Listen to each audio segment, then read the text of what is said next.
네, 반기문 유엔 사무총장이 사실상 대선 출사표를 던지는 발언을 하면서요, 이제 정치권이 술렁이고 있습니다.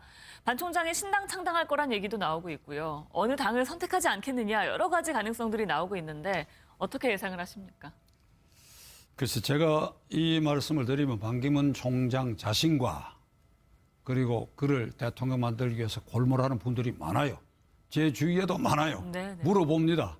이번에 반기문 총장 될 것 같지 않냐고. 너희들 마음대로 하라고 내가 그러는데 그분들이 섭섭하게 들릴지는 모르겠으나 몇 가지 이유로 반기문 총장은 이번 대통령 선거에 도전을 하지 않으셔야 된다. 뭐 그런 의사를 쭉 그것이 밝혀오셨죠. 예. 본인과 국가를 위해서 이롭다. 첫째는 헌법과 공직선거법상 그 양반은 이 후보 자격이 없어요.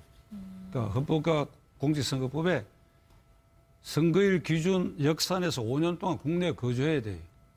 예외가 두 가지가 있어요. 공무원으로서 해외 파견 기간은 빼버리는. 예. 그다음에 일정 기간 해외 체류하는 거. 그건 빼줘야 돼. 일정 기간 해외 체류야, 체류.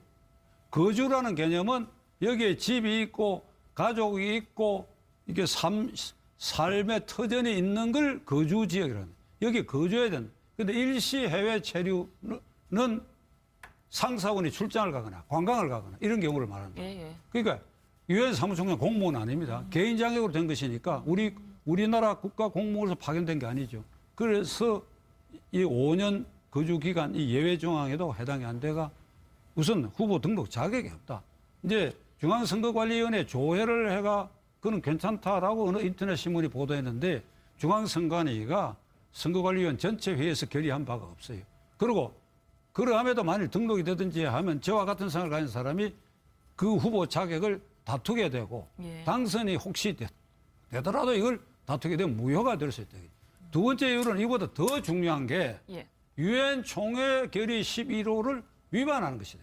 사무총장은 그만두고 나서 곧바로 본국에 가서 정무직을 맡지 마라. 왜 그러냐? 사무총장 하는 동안에 그 지위를 이용하고 내가 본국에 이 끝나고 나면 대통령 하겠다, 무슨 장관 하겠다, 총리 하겠다 하는 야심을 갖게 되면 사무총장 직무 수행이 객관성, 공정성, 중립성을 해치기 때문에 바로 가서 정무직 맡으면 안 된다. 이래가 이 양반이 8대인데 7대까지 사무총장직을 다 지켰어. 4대, 5대 발타임과 KR은 각각 5년이 지나고 그 나라에서 정무직을 맡아.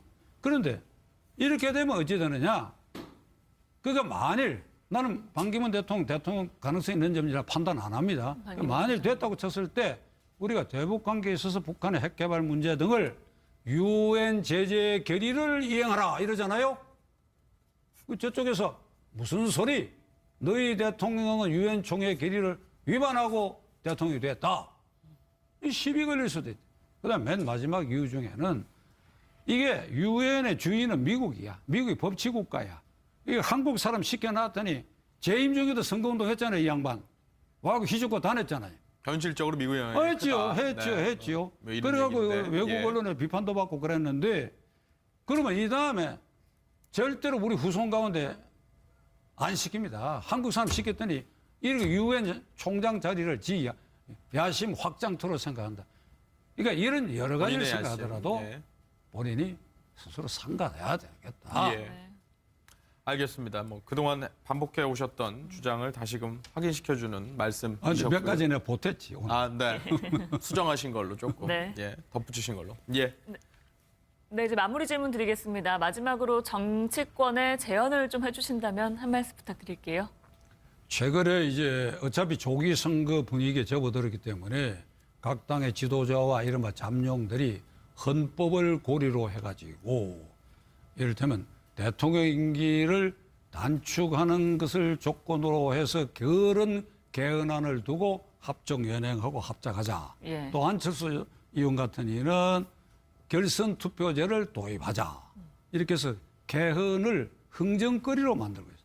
이 시기에 개헌, 지난 말씀드렸죠. 불난집에서 밤 구워 먹는 꼴이라고. 그리고 내용 지금 어떻게 하겠다는 것입니까?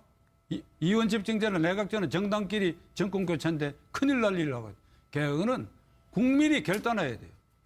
헌법을 만든 것도 국민의 힘이고 개정도 국민이 결단해요. 촛불 민심이 그 국민 주권이 발효된 것이고 일종 국민 저항권 행사입니다. 그게 국회가 미적거리는 탄핵을 촛불 민심 때문에 여당의 절반까지도 찬성시키는 그 국민 저항권 행사로 국회가 결의된 거예요. 이렇게 무서운 국민의 힘이 있는데 이걸 얕잡아 보고 만만하게 개헌 논의를 해가지고 지금 경제는 뒷걸음질 치고 트럼프가 대통령 이제 곧 취임하게 되면 안보 외교에 대해서 그 사람이 어떻게 나올지 우리가 물밑으로도 끈도 지금 없어요.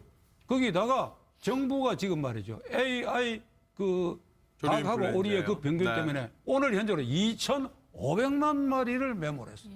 인구 2명당 한 마리씩 먹을 수 있어요. 저는 물론 닭고기를 안 먹습니다만. 그런데 일본은 같은 시기에 90만 마리야. 2,500만 마리 매몰에 90만 마리 매몰. 이거 정부가 나사가 빠져있대. 그 이만큼 모든 것이 안보, 경제 모든 것이 위기인데도 그저 대통령 헌법 타령을 해버리면 국민은 불안하다. 그래서 이번에 대학 교수들이 사자성어로 금년에 사자성어를 군주 민수 군왕은 배고 배주자 군왕은 배고 백성은 물이다. 그러니까 배를 물이 이렇게 엎어지게 할 수도 있고 순항시킬 수도 있다. 예. 그것을 금년에 사자성어로 했는데 이건 맹자도 이 비슷한 말을 했어요. 백성이 물이니까 백성을 무서워해야 된다. 이런 점을 잠룡과 정치 지도자 무섭게 생각해서 정책 대안으로 이걸 대결할 생각을 해야지. 반기문 총장이 내가 대통령 후보에 나오겠다 딱 잘라서는 얘기 안 했어요. 이 양반 꾀가 많아서 그런지 안 했는데 아마도 그런 뜻이 있는 게 충분할 것 같아요. 그럼 반기문 총장이 뉴욕에서 왜 조국의 현실을 보고 통합의 리더십이 필요하다. 다분히 대통령 출마변을 하는 이유는 국내에 있는 이 토종 잠룡들이 만만하게 보이는 거예요. 창피하지 않습니까, 여러분? 문재인 전 대표를 비롯해가 토종들이 만만하게 보인다. 그러니까 반기문 총장은 아까 말씀드린 그런 이유로 안 나와야 되고 외교 전담으로 한반도 평화에 이바지할 길이인데 그 양반 걱정을 덜어드리기 위해서도 잠룡 그대들이 좀 며칠간이라도 좀 한번 표현해봐라. 이걸 말씀드리고 싶고 오늘이 성탄절이지요. 예. 제가 이제 가톨릭 신자입니다. 근데 교회도 뭐 띄엄띄엄 나가고 신앙심도 부족해요. 뭐 제 가족들은 열심인데 그래서 오늘만은 저도 네. 제가 믿는 하나님께 이 한반도에 평화와 은총이 내려주시고 시청자 여러분들께도 골고루 이 은총이 나누어지기를 네. 제가 빈약한 기도 속에서 나중에 교회에 가서 기도하겠습니다. 알겠습니다. 알겠습니다. 좋은 성탄 되시기 바랍니다. 네, 예. 감사합니다. 고맙습니다.